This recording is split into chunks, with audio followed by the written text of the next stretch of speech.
ఏపీకి ప్రత్యేక హోదా ఇవ్వకుండా ఎంతో చేశామని ఇంకెంతో ఇచ్చామని చెప్పుకుంటూ ఉంది కేంద్రం.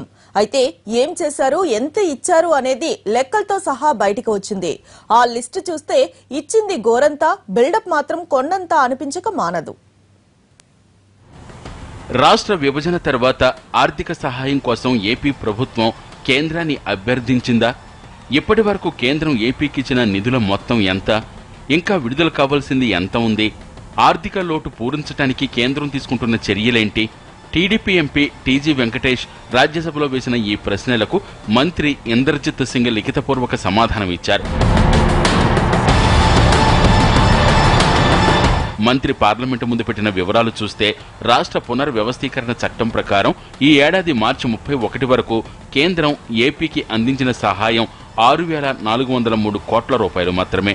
వీటిలో ఆర్థిక లోటు పూరించడానికి 2,803 కోట్లు, వెనుకబడిన 4 రాయలసీమ జిల్లాలు, 3 ఉత్తరాంధ్ర జిల్లాలకు కలిపి 700 కోట్లు, కొత్త రాజధాని నిర్మాణం కోసం 2,050 కోట్లు, పోలవరం ప్రాజెక్టుకు 850 కోట్లు ఇచ్చారు. ఏపీ ఆర్థిక లోటును భర్తీ చేసేందుకు 5 ఏళ్ల కాలానికి మొత్తం 22,112 కోట్లు అందించాలని 14వ ఆర్థిక సంఘం సిఫార్సు చేసింది. అలాగే వెనుకబడిన ప్రాంతాల ప్రత్యేక అభివృద్ధి కోసం అందించే ప్యాకేజ్ కింద 5 ఏళ్లలో 24,350 కోట్లు ఇవ్వాలని కేంద్రం నీతి ఆయోగ్కు ప్రతిపాదించిందని మంత్రి వివరాల్లో పేర్కొన్నారు. ఏపీకి హోదా అంశంపై చర్చ సందర్భంగా ఏపీకి ఎంతో చేశామని కేంద్రం గొప్పలు చెప్పుకుంది. కానీ 2 ఏళ్ల కాలంలో అంతా కలిపి ఇచ్చింది 7,000 కోట్లు కూడా దాటలేదు.